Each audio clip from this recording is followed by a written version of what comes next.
Lord, o dakilang Ama Diyos na makapangyarihan sa lahat, aming pinakamamahal na Panginoong Hesus, sa oras to sa aking pagdadala, yung banal mensahe, ikaw Diyos magbigay sa akin ng karunungan at maglangis. Buksan mo, mahal at paunawa ang bawat isang narito. Hipuin mo Diyos ang kanilang mga puso, ipaunawa mo sa kanila ang ebanghelyo ng kaligtasan sa ganang akin magagawa at sa iyong dakilang pangalan aking sinasaway. Demonyo ng hadlang at pag-adlangan lumaya sa aming kalagitnaan. In Jesus' name. Hallelujah, hallelujah. Praise the Lord. Everybody say praise the Lord. Hallelujah. The highest praise, glory, honor, and majesty belongs only to our Jesus. Hallelujah. And we cherish the blessed preachings, teachings of our beloved parents in the Lord. And I also greet the beloved Almeida family, sa aking mga kasama, mga manggagawa at mga ngaral, sa inyong lahat, minamahal mga kapatiran, to our beloved webcast viewers, mga visitors o mga baguhan, magandang gabi sa lahat. Everybody say praise the Lord. Hallelujah. Lahat na pinagpala, sumigaw ng praise the Lord. Praise the Lord. Hallelujah. So wala pong araw na tayo po ay hindi pinagpala. Amen? Dahil yan sa pagpapagal, no, ng ating beloved parents in the Lord, tayo po'y bunga ng kanilang mga panalangin, no? Mula na nag-umpisa ang ministeryong ito, hindi po ito nag-umpisa na biglang nag-boom kaagad, no? Na parang kabuti na biglang nag-spread out. Katakot-takot pong mga pagsubok na dinanas ng ating beloved parents and the Lord. Kasama na po yung mga unang mga magagawa at unang mga kapatiran. So, hindi po natin makalimutan, no, ang mga sakripisyo na kanila pong ginawa, minamahal, no? Marami na pong ilang taon na naghahanap ang mga tao ng tunay na naglilingkod sa Diyos. No? Sinabi nga ng ating beloved Bishop Samuel Smith na habang siya nag-iikot sa buong mundo bilang siya po ang namumuno,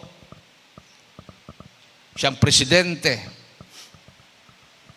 ng kanilang samahan, habang siya nag-iikot sa buong mundo kung saan po yung kanyang mga imbitasyon, mapa-Israel, mapa-Africa, Middle East, Europe, Asia, America, Australia, ang kanya pong hinahanap na matagpuan niya ang isang tao na ang kanyang buong buhay ay talagang 100% na binigay sa ministeryo ng mahal na Panginoon. A man of prayer, fasting, a man of faith. So, sabi niya sa kanyang patotoo, narinig ko sa Amoranto, palaging sinasabi niya sa mga membro, sa mga kapwa niya, mga misyonero, na pag mahanap ko na yung tao na hinahanap ko, sasabihin ko sa inyo. At ayon sa kanyang patotoo, nung siya'y papunta ng China,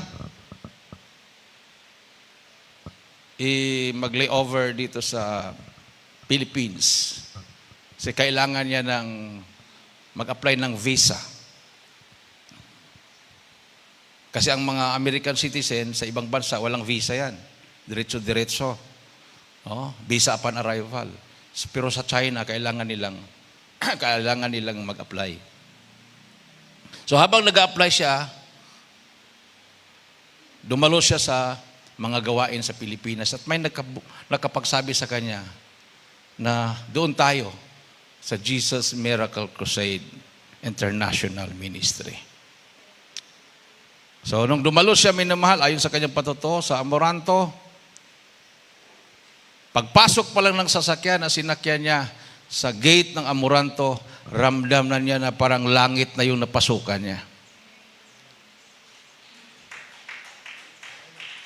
Nakita niya yung mga tao na kahit sa kalsada, nagpupuri sa mahal na Panginoon. Ibig sabihin, yung mga na-assign sa highway, nandun, nagpupuri sa mahal na Panginoon. Yung mga bumababa sa mga jeep, bumababa sa kanilang mga sasakyan, bago papasok sa Amoranto, nagtataas muna ng kamay, nagpray. Kakaiba yung kanyang nakikita. Sabi niya, parang nasa langit siya. Nung umakyat siya doon sa grandstand, bago pababa doon sa field, sa tent ng ating mahal na pastor, nakita niya makapatiran, nagpupuri. Ramdam niya, minamahal. Hindi pa niya nakita ang mahal pastor. Ramdam na niya na ito na yung hinahanap niyang gawain ng mahal na Panginoon. Lalo na nung nakita niya ang mahal na pastor na nakaluhod. Nakaupo lang siya doon. Hindi siya kinakausap dahil ang mahal na pastor hindi po nag-entertain ng bisita pag hindi pa siya nakapag-preach. Nakaluhod yan. Hindi yan tumatayo, nagtataas ng kamay. Nagbabasa ng Bible. Pumapalakpak pag makarinig ng mga patutuo. Pag ang mga kapatiran nagbabanggit ng mga bersikulo, hinahanap ng mahal na pastor yan sa Bible. Pag makahanap na niya, nagtataas siya ng kamay. Ganon siya ka-humble. Hindi katulad ng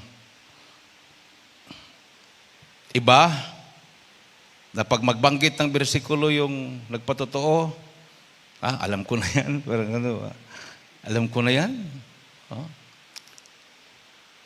Pero ang mahal na pastor, kahit sa tagal na niyang panahon nangangaral, pabalik-balik na binabasa ang Bible from Genesis to Revelation habang siya nag-aayuno ng 40 days or more than 40 days. Every time na nababanggit ang salita ng mahal na Panginoon, sinusundan ng mahal na pastor sa Biblia. Hinahanap niya yon. Ganon ang palatandaan ng isang taong sumusunod sa kalooban ng Diyos. Amen. No? Hindi nagkaka-pride. Palakpakan natin ang ating mahal na Panginoon. So, yun, nung nagkausap na sila, nagpa-pray over ang ating beloved Bishop Samuel Smith, nagpalihans. Uwi siya sa Amerika. At habang siya'y pumupunta kahit saan-saan, kinukwento niya, I found the man. Nakita ko na yung aking hinahanap. So, pagka the following years, hindi lang siya ang bumalik sa Pilipinas, mayroon ng gustong makakita sa gawain. Amen. So, imagine, hindi mo basta-bastang mapahanga ang mga Amerikano, yung mga foreigner. Kasi lalo na ang Pilipinas, considered as third world country.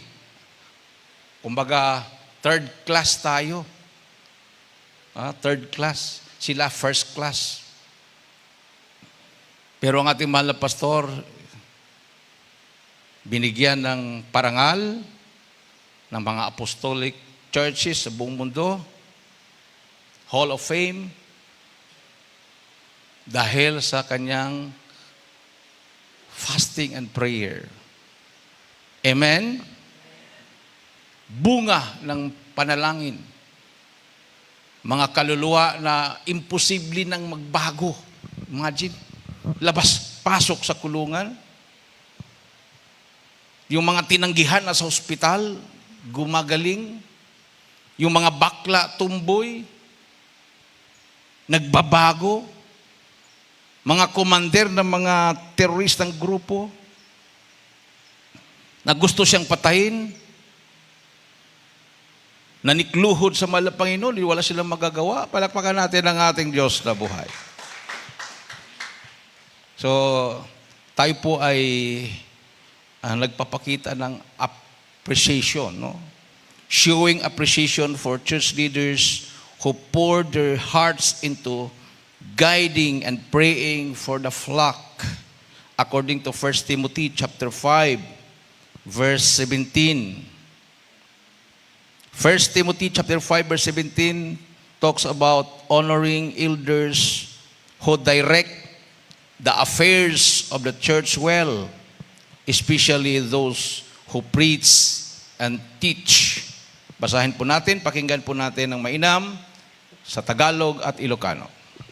Hallelujah, praise the Lord. Dito po sa Banal na Aklat ng unang Timoteo, Kapitulo 5, versikulo 17. Ito po ang nasusulat, mga minamahal. Ang mga matatanda na nagsipamahalang mabuti ay ariing may karapatan sa ibayong kapurihan, lalong-lalo na ang mga nagpapagal sa salita at sa pagtuturo. Amen. Praise the Lord. Ilocano version. Dito po sa unang Timoteo 5:17, ang talatay 17.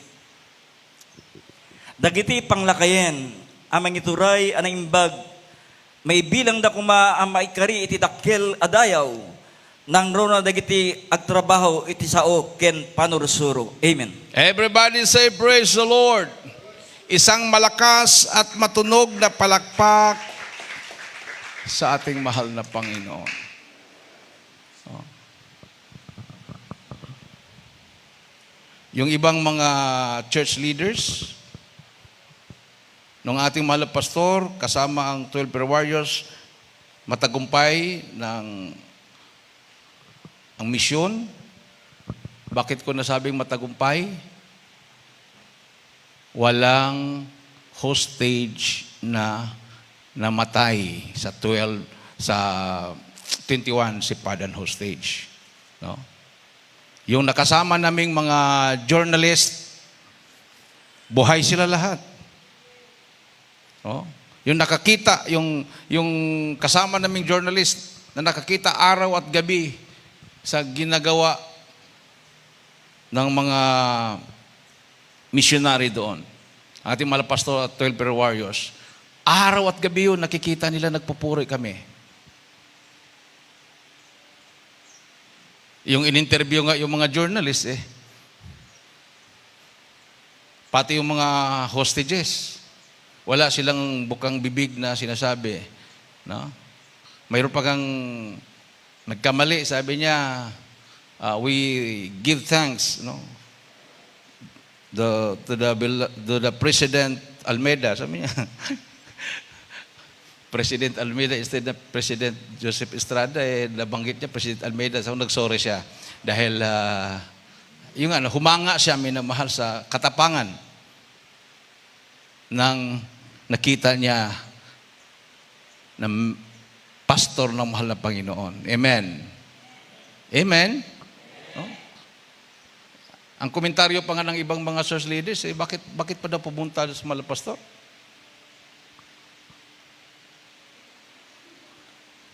Kumbaga yung thinking nila, bakit ka ba magsakripisyo doon? Mayroon namang sundalo, mayroon namang mga pulis, mayroon namang mga law enforcers. Ha? Anong makuha mo dyan? Bombahin na lang, patayin na lang. Yun yung parang ganun ang thinking nila. Ganun din ang thinking nila doon sa kasalukuyan, di ba? Oh. Para madali mangaral doon sa lugar na yan. Ano? Ubusin na lang yung mga tinatawag na mga hardcore. Kasi mayroong hardcore, mayroong moderate, no? May mga conservative. Yung mga moderate, yung mga Muslim na walang pakialam kung Krisyano ka o hindi, basta importante. Nagtrabaho ka ng maayos doon, o magnegosyo ka doon. Magkaroon sila magkatulong ka sa ekonomiya nila. Pero mayroon talagang tinatawag na hardcore na parang ang nasa isip nila, sila lang dapat mabuhay. Yung mga non-Muslim, kailangan patayin lahat yan. O, paano ko nalaman yan? Meron akong nakausap na mga Muslim doon. Sabi niya, ganong kaisipan, Brad, sabi niya, yung mga walang pinag-aralan. Kumbaga, ang alam na nila yung kanilang Biblia, yung Quran. Kung anong nakasulat doon, yun yung tinatawag mga extremist. Hardcore yun. Parang komunista ba? Kakaiba naman sa komunista. Hindi sila naniniwala sa Diyos. Pagkukontra ka sa kanila, yung tinatawag na hardcore communist, pagkukontra ka sa kanila, may kalalagyan ka, papatayin ka talaga. Mayroon namang tinatawag na mga moderate. Papatayin ka lang kung mayroon kang ginawa na mapapahamak sila. Pero kung kumontra ka sa kanila, hindi naman sila nagagalit. Lalo na kung non-combatants ka. Yung mga hardcore, talagang may kalalagyan ka pag kukontra ka sa kanila. Lalo na yung mga sakay sa panahon. So, ganun din sa espiritual. Mayroong iba na, siguro, sa katamaran o takot, ang gusto nila, patayin na lang yung mga masasama. Patayin yung mga drug addict, patayin yung mga kriminal, patayin yung mga bakla, mga tumboy. O, di ba, doon sa Africa, may bansa doon. Pagpakinding-kinding ka, kulong ka. Sa Zambia, bawal ang pakinding-kinding doon. Mayroon namang lugar sa Africa na pag bakla, pinapatay. Pero dito, niluluhod. Iniiyak sa malapay noon. Pinafasting. At sila mismo, nagpatotoo. Di ba yung bagong nabautismuhan, taga Alicia? O, nung siya nabautismuhan, sabi niya, member siya ng LGBTQ+. O, nakapagnakaw siya ng malalaking pera dahil para masuportahan yung kanyang kahinaan. Ngayon, nung nabautismuhan, talaga namang binago ng mahal na Panginoon. Palakpakan natin ang ating Diyos na buhay. So, considering their fastings and prayers for salvation of many souls, it is like the Apostle Paul's encouragement to support those who labor in ministry. According to 1 Corinthians chapter 9, verses 11 to 14 sa Tagalog at Ilocano. Unang Korinto, Kapitulo 9, versikulo 11 hanggang 14. Ate pong basahin. Hallelujah, praise the Lord. Dito po sa banal na aklat ng unang Korinto, Kapitulo 9, versikulo 14. 11 hanggang 14. 11 hanggang 14. Ito po ang nasusulat, mga minamahal. Kung ipinaghasik namin kayo ng mga bagay na ayon sa Espiritu, malaking bagay baga sa amin, anihin ang inyong mga bagay na ayon sa laman. Kung ang iba ay mayroon sa inyong matuwid, hindi baga lalo pa kami. Gayunmay, hindi namin ginamit ang matuwid na ito, kundi aming tinitiis ang lahat ng mga bagay upang huwag kaming makahadlang sa Ebanghelyo ni Kristo. Hindi baga ninyo nalalaman na ang mga nagsisipangasiwa sa mga bagay na banal ay nagsisikain ng mga bagay na ukol sa templo, at ang mga nagsisipaglingkod sa dambana ay mga kabahagi ng dambana. Gayon din naman ang ipinag-utos ng Panginoon na ang mga nagsisipangaral ng Ebanghelyo ay dapat mga buhay sa pamamagitan ng Ebanghelyo. Amen. Praise the Lord. Ilocano version. Dito po sa unang Korinto 9, 11 hanggang 14. dito po sa 11, no, nagmula kami, kadagiti banbanag, ang espirituan, ami paay kada kayo. Dakkel abanag ayan, no, agapit kami, kadagiti kukayo, anaindagaan, sa 12, no, dagiti sa bali, adda kalintiganda kada kayo. Dinto, dakdakkel pa'y ti kalintigami, no pa'y kasta saan mi, nga inaramat, daytoy akalintigan, no diget, isu amin, sa gabayan mi tapno, di kam, mangi kabil iti anyaman alaped iti ebanghelyo ni Kristo sa 13 saan yung amo adagiti agtrabaho kadagiti nasantuan abanag manganda kadagiti kukwa ti templo ket dagiti agserbi iti altar makikapagda kadagiti kukwa ti altar sa 14 kastamet imbilin ti apo dagiti may kaskasabay iti ebanghelyo agbiag da kuma gapo iti ebanghelyo. Amen. If we sowed spiritual things in you, is it too much if we reap material things from you? If others share the right over you, do we not more? Nevertheless, we did not use this right, but we endure all things so that we will cause no hindrance to the gospel of Christ. Do you not know that those who perform sacred services eat the food of the temple, and those who attend regularly to the altar have their share from the altar? So also the Lord directed those who proclaim the gospel to get their living from the gospel. Palakpakan natin ang ating mahal na Panginoon. Everybody say, praise the Lord. Huh? Sa Jesus Miracle Crusade, minamahal, ang mga mangangaral ay full-time worker. Ibig sabihin full-time, wala ng business. Sa Jesus Miracle Crusade po yan. Hindi po natin sinama yung wala sa Jesus Miracle Crusade kasi yung wala sa Jesus Miracle Crusade mayroon silang business. Hindi naman sila nagpupuri. Hindi nakasentro sa gawain ng Malapinoon. Sabi nga ng mga pulis doon sa Batanes, yung mga life coach nila doon, come and go. Dahil pag hindi makaya yung kahirapan, balik sila sa mainland. Mayroon naman silang life coach doon na pagkatapos mag-life coach, nagtitinda ng ice candy. Pastor po yun. Nagtitinda ng mga barbecue sa plaza. Nagtataka sila sa Jesus Miracle Crusade dahil binibisita po ang ating pastoral house. Sinusubukan nila kung anong ginagawa. Nandoon nagpupuri. So nung nalaman nila na ganun kahaba yung pagpupuri, start madaling araw hanggang alas 12 ng tanghali, puri naman ng gabi, hanggang alas 10 o alas 9 ng gabi, araw-araw yon. Ang ginawa nila, tayo na ang kinuha,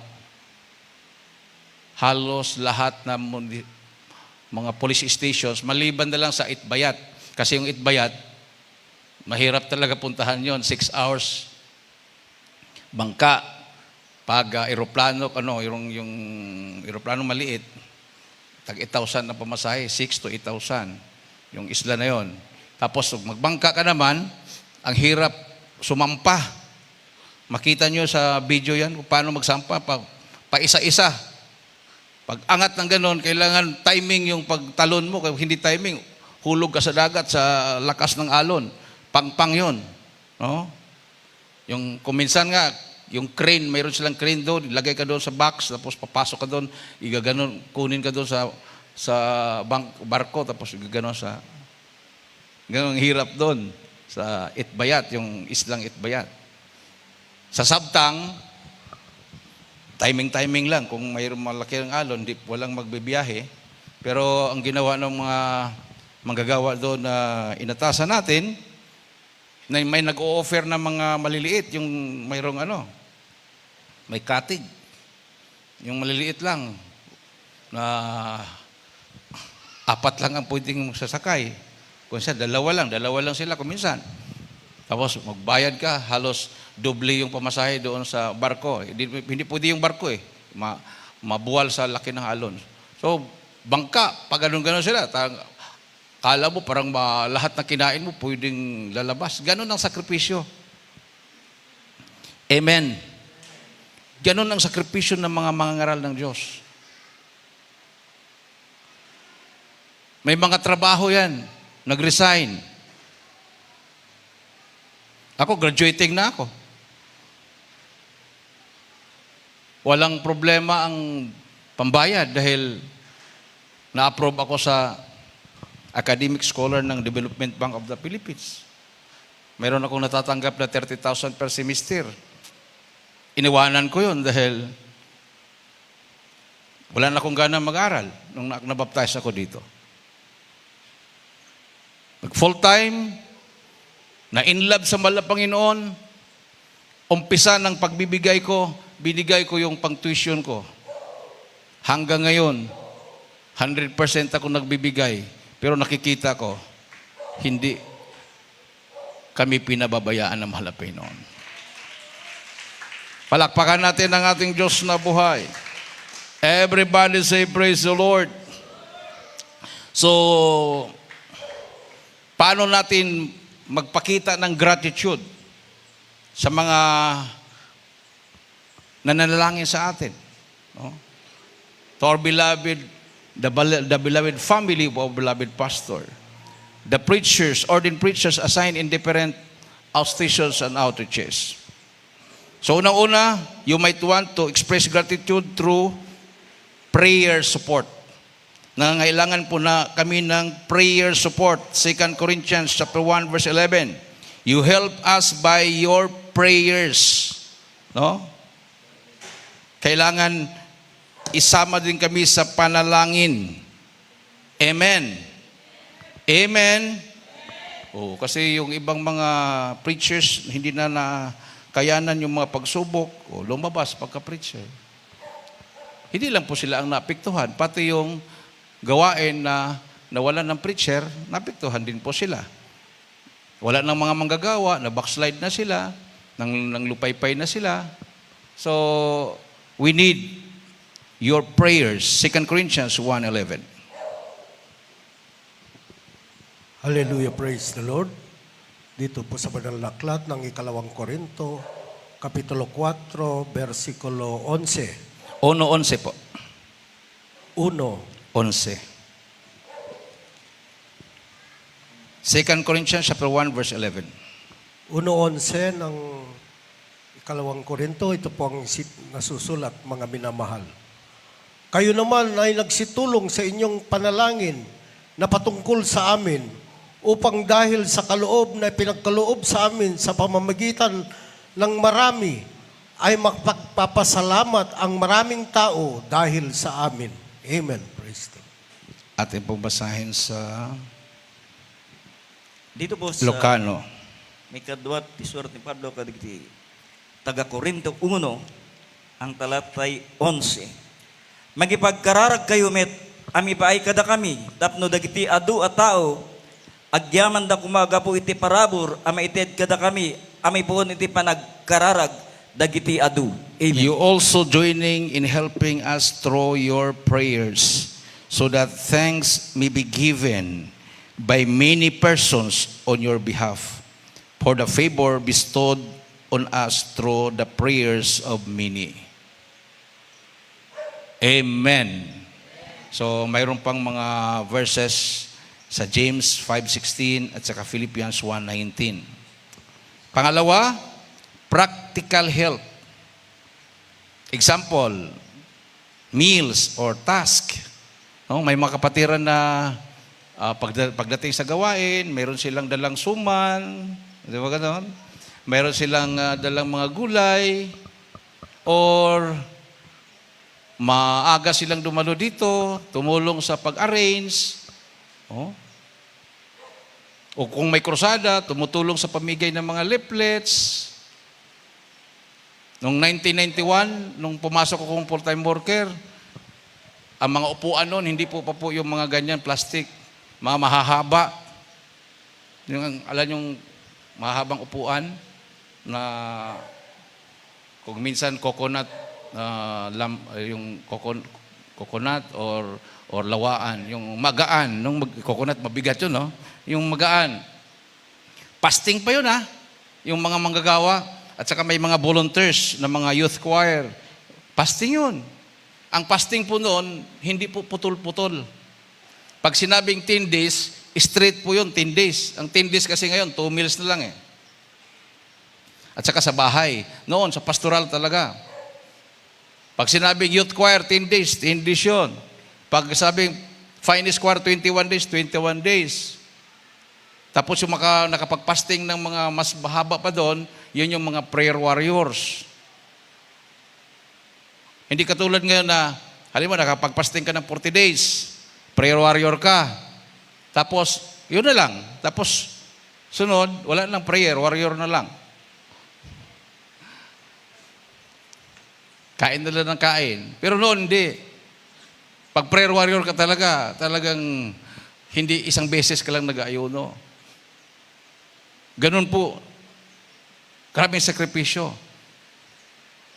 Ang mahal na pastor, normal lang sa kanya yung 1 day, 1 eat. Dahil sa daming krusada, 40 days, 10 days, absolute, 3 days, 5 days.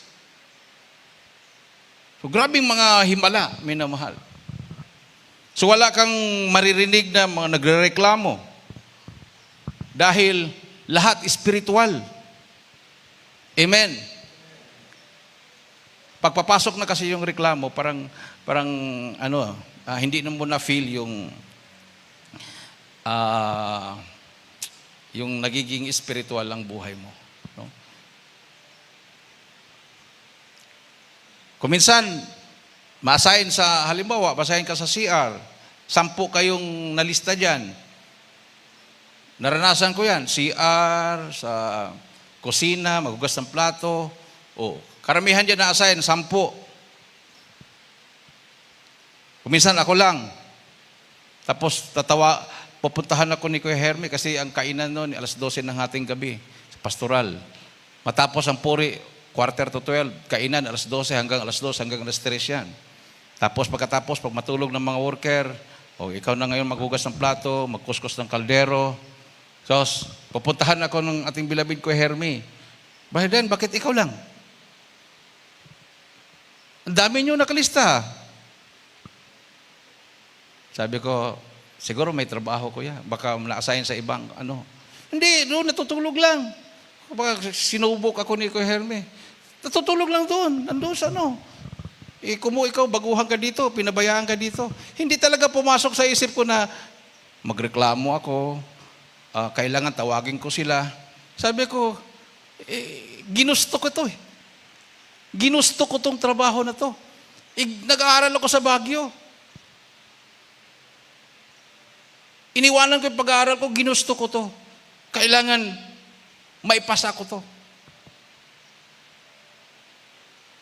Ngayon, hindi ako nagkamali.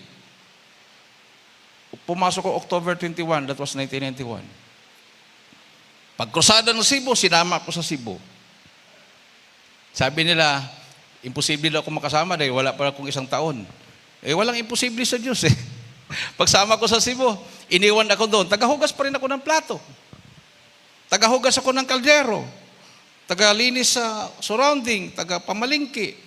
May naiwan doon na 60. Kasama na yung mga choir. Yung ibang naiwan nga, nag-aaral.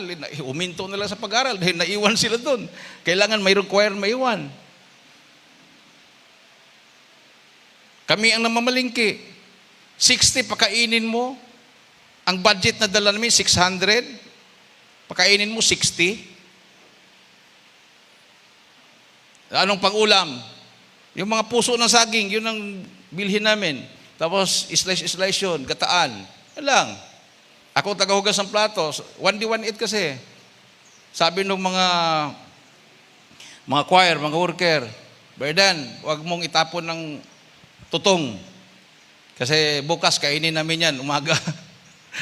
So, tanggalin ko yung tutong, itago ko, hugasan ko yung kaldero, kinabukasan, nasaan yung tutong? Hanapin nila. O bili sila ng, alam mo yung pulang bagoong na, alamang ba yun? Alamang. Bili sila, mga 5 pesos, 10 pesos. O, sarap na sila kumain. Ubus na yung tutong. Ngayon, pinagtatapon na lang yung kahit hindi tutong, no? Pinagtatapon na lang kasi gusto nila yung mainit na kanin. Noon talaga grabing sakripisyo. Palakpakan natin ating mahal na Panginoon, minamahal. So, practical help, Galatians 6:2. Size 2 ng Galatia. At pakisulat na rin yung Hebrews 13:16 at Proverbs 3:27. Galatia size 2. Hallelujah, praise the Lord. Dito po sa panalaklat ng taga-Galacia, Kapitulo 6, versikulo 2. Ito pong nasusulat, mga minamahal. Mga dalahan kayo ng mga pasanin ng isa't isa at tuparin ninyo gayo ng kautusan ni Kristo. Amen, praise the Lord. Ilocano? Dito po sa Galatia 6, ang talatay 2. Ag titunulong kayo iti pakadagsenan ti maysa ken maysa. Iti tikasta tong palay nyo tilintig ni Kristo. Amen. Palakpakan natin ang ating mahal na Panginoon. Pangatlo, words of appreciation. Una, prayer support. Pangalawa, practical help. Pangatlo, words of appreciation. Hindi naman ibig sabihin, minamahal, na hiningi namin yung ina-appreciate nyo kami. Hindi naman ibig sabihin na hiningi ng ating mahal na pastor na i-appreciate natin sila. Kusa na yon. Amen. So hindi natin masisi ang mga kapatiran na grabing, parang sabi nila, idolatry na yan Kasi sobrang pagmamahal nila kay mahal na pastor. Hindi mo masisi yun. Kasi dati sila, labas-pasok sa kulungan, walang pagbabago kahit ano pang gawin doon sa kulungan. Yung iba naman, labas-pasok sa hospital, walang kagalingan. Pinagaling sila, binago ang buhay nila dahil mayroong nananalangin sa kanila. So hindi natin masisi sila na ganun na lang yung kanilang pagmamahal. Amen. No? Kasi ang pagmamahal natin, tatlo yan Ewan ko kung nasaan tayo nabilong doon. Mayroong tinatawag na, puro pagmamahal yon. May tinatawag na great love, may greater love, at may, great love, greater love. Ano yung pangatlo? Greatest love. Ano ba? Siguro yung tinutumbok nila na idolatry na yung greatest love. No? Greatest love. Ikaw, great love lang yung sa'yo. Mahal ko naman. In-appreciate ko naman yung pagsakripisyo ng mahal pastor. Mahal ko ang parents in the Lord. Yung great love. Kung mayroong mas mataas sa pagmamahal mo, greater love, alam mo, pagalitan mo yon. Kasi great love ka lang. Dito lang tayo sa great love. Ikaw, greater love ka. Lalo na kung makakita ka ng greatest love. Di ba? Amen. Bakit? Kung ikaw ang mahalin, ano bang pipiliin mo? Great love, greater love, o greatest love? Greatest, di ba? Hindi naman pagsamba yun Hindi naman, that is not only, hindi naman yan idolatry. No? Yun talagang gusto mo, yung nagmamahal sa'yo, yung greatest. No? Hindi lang mahal lang. No? Pag nandiyan ka, nakita ka ng mga loved ones mo, praise the Lord. Ganun lang. Yung ibang, pag makita ka, yakapin ka pa, di ba? Kumusta ka? Kailan ka dumating? Praise the Lord, kumustahin ka. Yung iba, gaganunin ka lang. Basta. dumating ka na pala. Yung iba, lalapit talaga yan. Kumusta ka? Yung iba, yung greatest love, yakapin ka talaga, mahigpit. Halos hindi ka na makahinga. Tapos mayroon pang sabi, oh, sama tayo, kain mo na tayo. Gano'n ba ganon? Oh. So kung nandiyan ka lang sa level ng great love, huwag mo nang pakialaman yung greater or greatest love. Everybody say, praise the Lord. Palakpakan natin ang mahal na Panginoon. No? Kasi hindi naman magalit ang mahal na Panginoon dyan eh. Naunawaan tayo ng mahal na Panginoon. Kung bakit natin ganun ang ating pagmamahal. Sabi nga ng mahal na Panginoon kay Brother Arnel Perlilo nung nakurente at namatay, umakyat siya sa langit, ayaw nang bumalik ni Brother Arnel. Ang sarap sa langit, ang ganda. O sabi, habang nanalangin ng mahal na pastor, to telephone, na sabi ng doktor, dead on arrival na siya. Sabi ng mahal na Panginoon, bumalik ka. Hindi niya matitigan yung mukha ng mahal na Panginoon, napakaliwanag, nakaupo sa trono. Bumalik ka. At sabihin mo sa pastor nyo, sa mahal na pastor nyo, nalulugod ako sa kanyang ginagawa. Palakpakan natin mahal na Panginoon. Oh, mismo salita ng Diyos galing mismo sa kanyang bibig. Sinabi kay Brother Arnel na nakurinti ng ilang voltahe yun? 35,000 volts. Nahawakan niya yung hinigop siya ng transformer. Nahulog pa siya 30 feet. Noo pang nauna. So, sino bang mabuhay niyan? Sabi ng doktor, nung pinag-pray siya ng malapastor to telephone kasi wala pa namang cellphone noon, kung nabuhay man siya, mamatay din yan dahil sabog na ang mga internal organs. Pero nagkamali ang doktor. Iningatan ng mahal na Panginoon ang kanyang internal organs. Amen! So, words of appreciation. Proverbs 25:11. At pakidagdag lang po yung unang Tesalonica 5:11 at Ephesians chapter 4 verse 29. Basahin lang po natin ang Proverbs 25:11.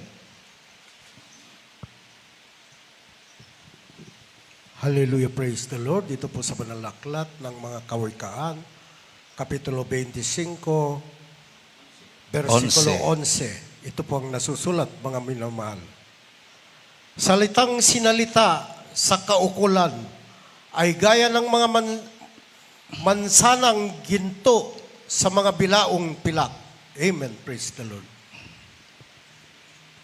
Dito po sa dagiti Proverbio 25 ang talatay 11.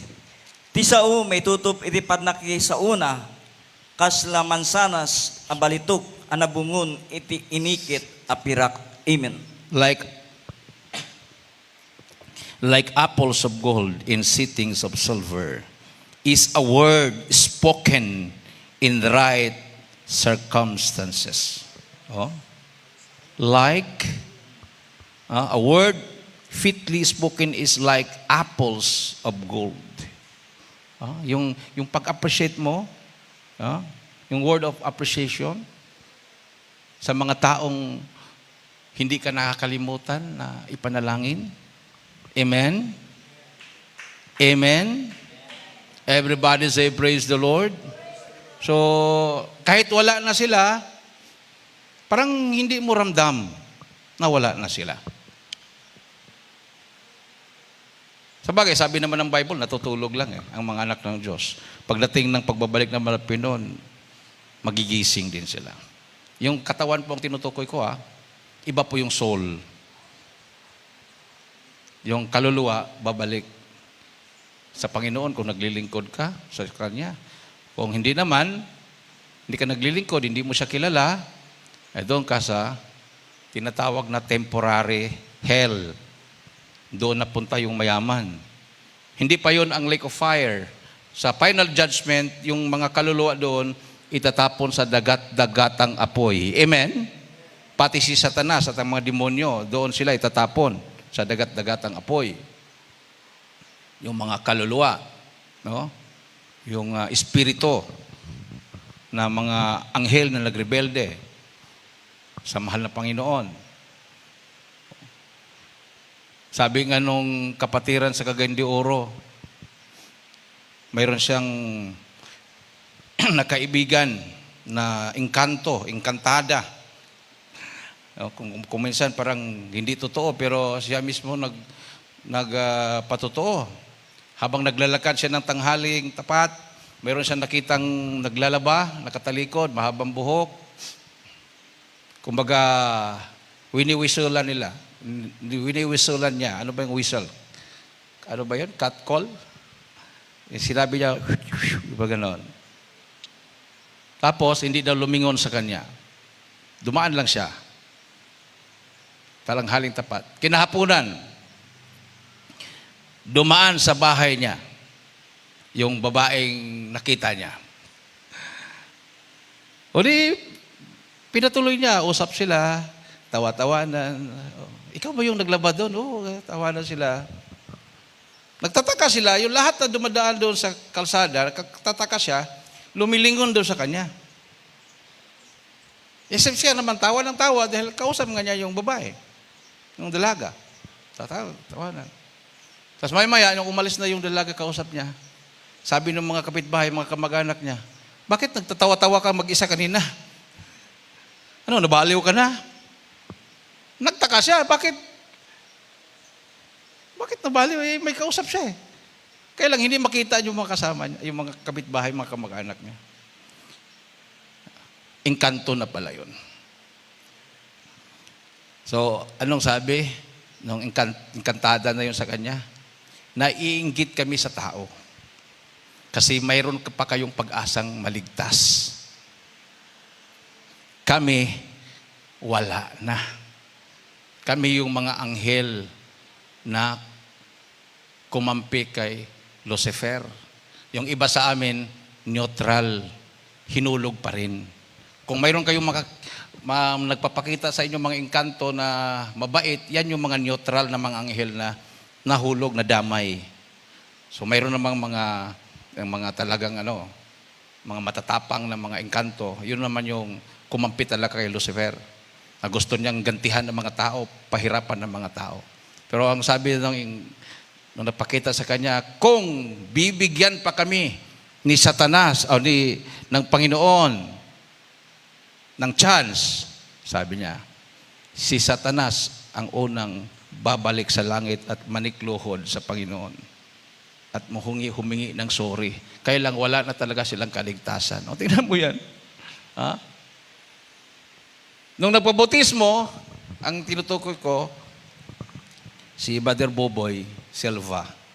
Nung nagpabautismo siya, ayun, yung engkantada na nagpapakita sa kanya, hindi na makakalapit. Dahil sabi, maliwanag ka na, hindi na ako makakatitig sa'yo. Dahil bautismado na siya.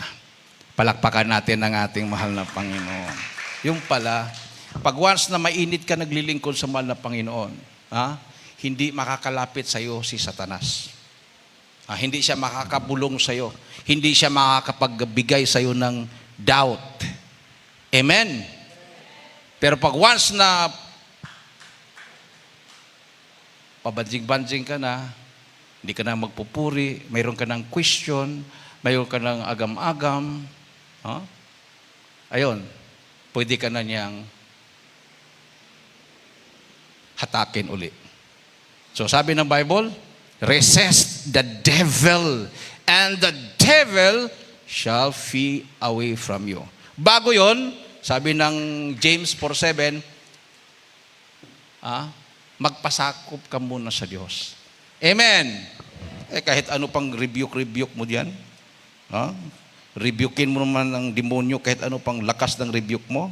Kung hindi ka magpakumbaba at magpasakop sa Diyos, walang power. Ati po mga instrumentalists and singers, paghanda, basahin mo natin yung 4:7. Hallelujah, praise the Lord. Ito po sa panalaklat ng Santiago, Kapitulo 4, versikulo 7. Ito po ang nasusulat, mga minamahal. Pasakop nga kayo sa Diyos, datapwat magsisalangsang kayo sa dyablo, at tatakas siya sa inyo. Amen, praise the Lord. Ilocano version. Dito mo sa Santiago 4 ang talatay 7. paiturayan kay ngarud iti Diyos, ngem makibakal kayo iti diablo, kit isu agtalaw to kada kayo. Amen. Submit therefore to God. Resist the devil, and he will flee from you. Amen. Oh. Kahit ano pang review ang gagawin mo. Pag hindi ka magpasakop sa Diyos, hindi tatakas ang diablo. So sabi dito, submit. Submit therefore yourself to God. O di ba? Marami naman yan gumagamit din in Jesus' name. Pagkatapos ng lihas in Jesus' name, tapos bulungan. Malala na yung sakit mo, pa-hospital ka. Ganun. Oo. Tapos yung iba, yung in Jesus' name, yung gamot, yung medisina, yun ang nililihans. In Jesus' name, magkaroon ka ng visa. Huwag mo na ilihans yan. Pinoformulate na yan ng doktor. Ilihans mo man o hindi. Mayroong effect yan. It's either kapahamakan mo or kabutihan mo. Sabi nga nung nakausap kong pastor ng Baptist, sabi niya, alam mo Brad, ang kagalingan, psychological. Sabi ko naman sa kanya, nagkita kami sa Leyte. Bakit naman? Mayroong member namin, nagmi-maintain ng gamot sa puso niya. Every time na mayroon siyang maramdaman na parang naninikip ang dibdib niya, hinahanap niya yung lalagyan ng yung garapon. Naunawaan niyo ng garapon? Yun ang nilalagyan niya ng tableta. Inom siya doon. Pagkatapos, wala na yung sakit sa puso niya, pananakit ng dibdib. One time, sabi niya, nung naramdaman niya, sumikip yung dibdib, tataranta na siya, kinuha yung garapon.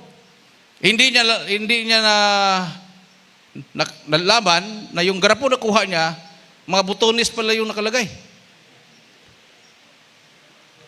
Kumuha siya ng isa doon, nilamon niya, inom ng tubig, nawala yung sakit ng dibdib niya.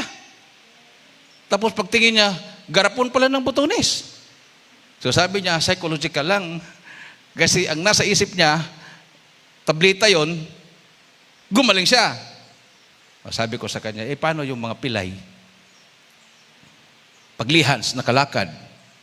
Yung bulag, paglihans, nakakita, nabutismuhan.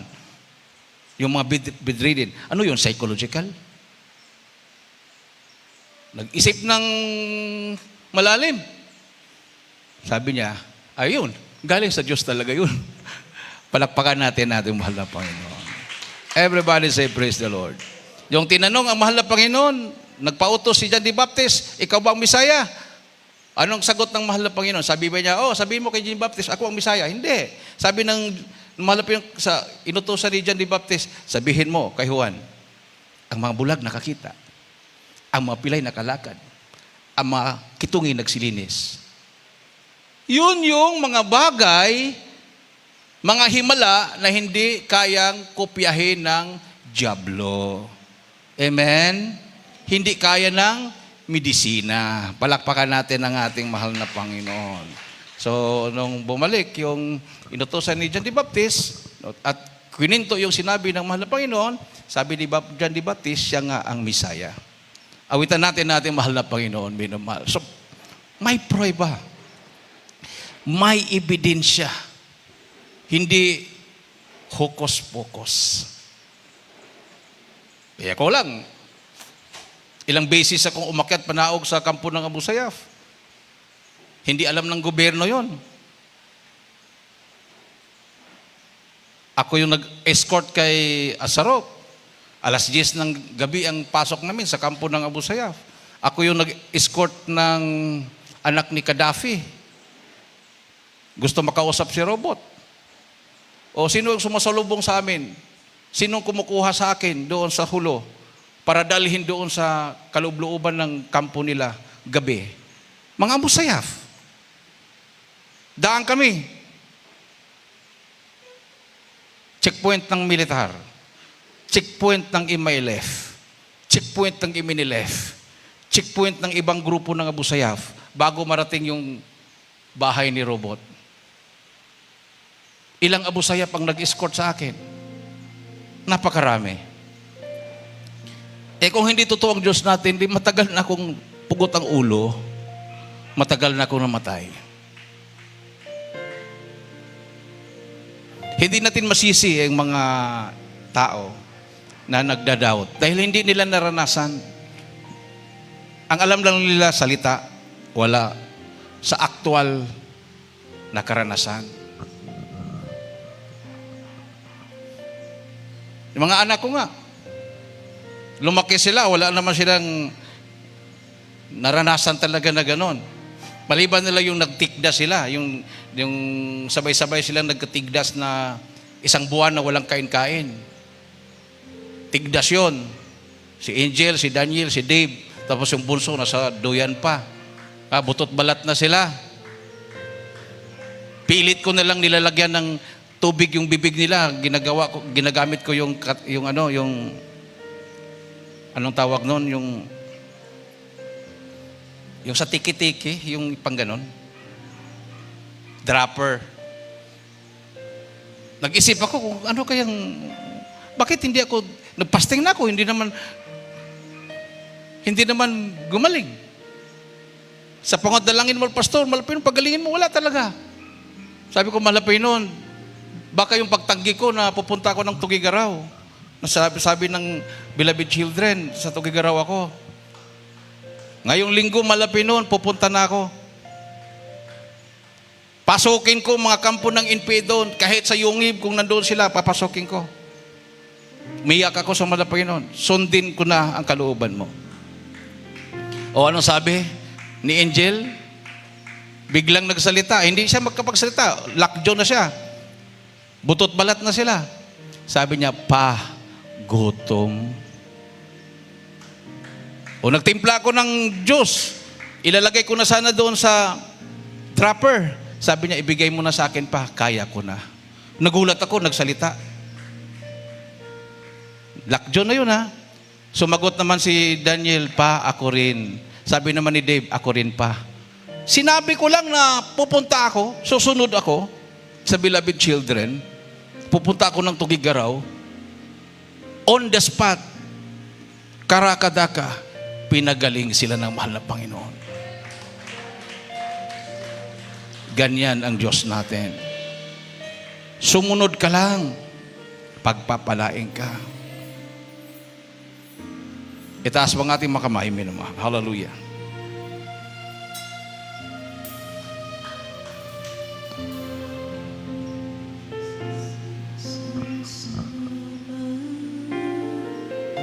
Ang sa'yo'y hatid, ang pusong umiibig, Diyos iyong dinig. Glory to Jesus. Hallelujah. Buhay kong ito, nakalaan sa'yo, papuring awitin, para sa'yo lamang.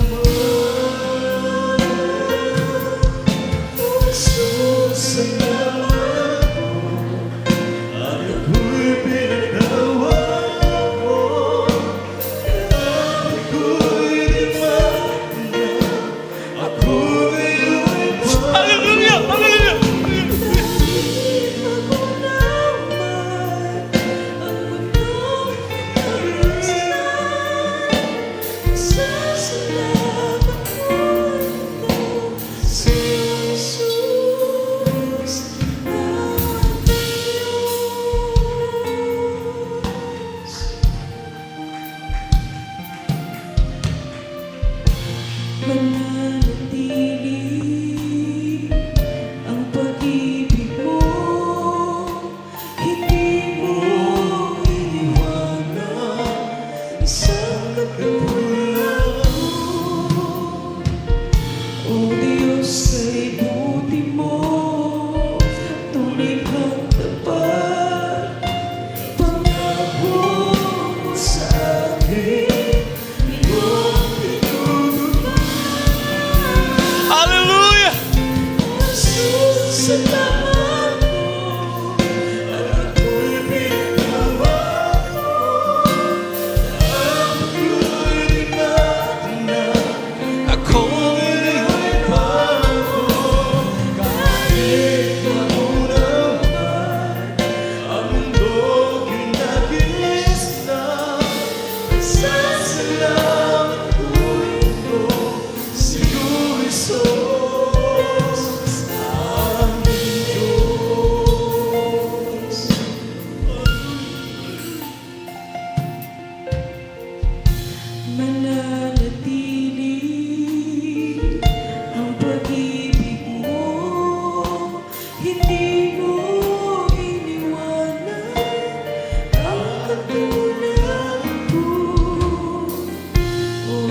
Diyos, ibuti mo, tunay kang tapat, pangako mo sa akin, iyong pinutupad.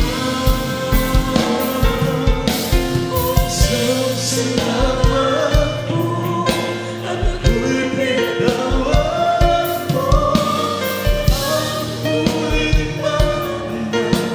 Ako'y Hallelujah!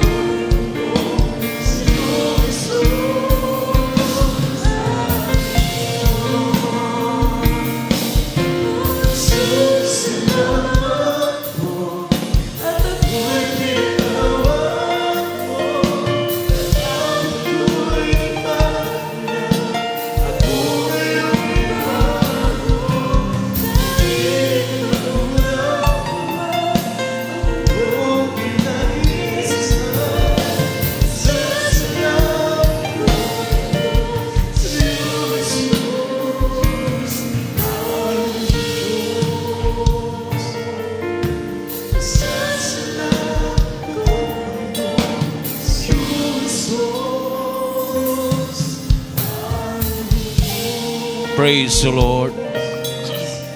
Minamahal, para po sa mga baguhan, ating po mga viewers, mayroon po kayong mga anak na hindi pa isinuko ang kailang buhay sa Malapinon. Kasama dyan na nanonood. Kasama nyo sa trabaho. Hallelujah. Inyong mga kaibigan, ilapit nyo sa Malapinon. Jesus Christ is the same yesterday, today, and forever.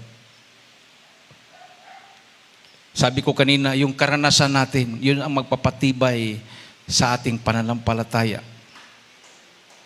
Yung bago lang nangyari, minamahal, last year, kung hindi ako nagkamali, galing kami ng Abra Crusade, tumakbo si Daniel sa JMC, na sasakyan, 100 to 120.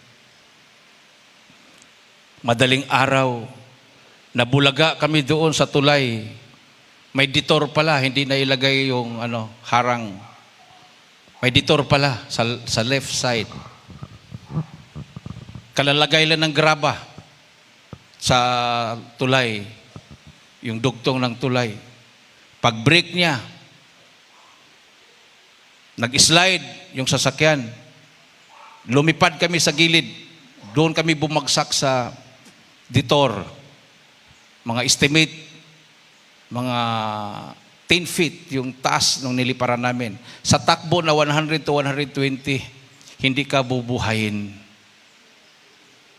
Doon naranasan ng mga anak ko yung pagsigaw ni Dave doon sa loob dahil mayroong mga speaker na karga doon, yung subwoofer nandoon sa loob. Pwedeng yun ang ipapatay sa kanila. Yung anak ko naman na nag-drive, sumigaw siya, patay. Dahil hindi niya alam kung saan kami babagsak dahil napakadilim. Dahil brown out nung panahon na yon. Sigaw ang hallelujah, praise the Lord na tinuro nating malapastor. Nakagising yung mga tulog na mga choir. 17 kami lahat. Pagbagsak namin, para kaming bumagsak sa kutson. Ako, nasa harapan ako. Beloved wife ko, wala siyang seatbelt. Hindi niya nilagay. Si Daniel, hindi nakalagay seatbelt. Kasi wala namang LTO daw. Kasi madaling araw. Ako, naka-seatbelt ako. Para lang kaming lumipad tapos pagbagsak, parang nakabagsak sa kutson. Pagbaba namin, bumangga na pala kami sa gate, yung napakalaking poste. Wasak yung harapan. Halos nautso yung katawan ng sasakyan. Pero walang galos kahit isa sa amin. Yan ang himala ng mahal na Panginoon. Amen? Everybody say praise the Lord. Palakpakan natin mahal na Panginoon. Dumating yung pulis, dumating yung ambulansya. Hinanap ang patay o sugatan. Wala. Galit pa yung kasi siyempre nagising sila ng madaling araw. Wala talagang patay. Wala talagang Kayo talagang pasahero. Opo, kami. Umiiling-iling sila. Tapos nakita nila Jesus Miracle Crusade International Ministry. Palakpakan natin ang ating mahal na Panginoon. So para sa mga baguhan, may 4 na reglamento kaligtasan. Una-una, panampalataya. Pangalawa, pagsisisi. Pangatlo, bautismo sa tubig sa pangalan ng Panginoon Kristo. Pang-apat, Diyos nang gagawa. Bautismo sa Espiritu Santo. Sumunod ka sa panalangin ito. Malapang Jesus, maraming salamat sa Ebanghelyo ng Kaligtasan na aking napakinggan sa oras to. Malapin patawarin mo ako sa lahat na aking managawang kasalanan. Ako po ay taus-puso na nagsisisi. Tinatanggap kita na aking personal na tagapagligtas. Panginoon, Diyos, Hari ng aking buhay. Pumasok ka sa aking puso. Isulat mo aking pangalan sa aklat ng buhay sa kaligtasan. Iligtas mo ako. 10 aking mamahal sa buhay. In Jesus' name I pray. Amen. O dakilang mga Diyos makapag-isip. Sa lahat na tumanggap sa iyo bilang Panginoon tagapagligtas ng walang buhay. Patawarin mo sa kalamkasan, baguhin mo kailang mga buhay. Gawin mo silang tunay na Kristiyano. Isulat mo kailang mga pangalan sa aklat ng kaligtasan. Iligtas mo sila. 10 kailang mamahal sa buhay. In Jesus' name I pray. Amen. Ilagay mo kanang kamay sa ulo, kaliwang kamay sa parte ng katawan na may karamdaman. Kung ikaw ay nanonood, ilagay mo yung isa sa screen ng inyong cellphone, yung isang kamay mo, isa naman sa inyong katawan. Magkaisa po tayong manalangin minimum. Nagilang mga Diyos na pagkabalis. Ang pinakamamahal ng Pesos, minsan pamalapin humingi po kami ng kapatawaran, sama kami nagkulang, nagkakamali. Ano mga naisip, nagawa, nabanggit namin mga labi na kami nagkasala sa iyo. Patawarin mo yung mahal na Panginoon. Bunga ng mga panalangin ng iyong nilangisan at panalangin ng buong pamilya ng mahal na pastor, aking sinasuway. Anumang gawa ng kaaway, demonyo ng hadlang at pagilangan, demonyo ng karamdaman, sakit sa puso, high blood, diabetes, cancer, demons of sickness and diseases, vices, problems, unbelief and doubts, poverty, cast out, sickness, in Jesus' name. Hallelujah! In Jesus' name. In Jesus' name. Hallelujah! In Jesus' name. In Jesus' name. Amen and amen. Praise the Lord. Tumayo po tayong lahat bilang pasalamat sa ating mahal na Panginoon. Itaas ating makamay at tumalon po tayo na 3 beses. Sabay-sabay po nating isigaw sa malakas sa tinig ang hallelujah, praise the Lord 3 times. Hallelujah, praise the Lord. Hallelujah, praise the Lord. Hallelujah. Praise the Lord. Everybody say praise the Lord. Ate pong beloved brother Danny Bautista para sa ating pledges at announcement.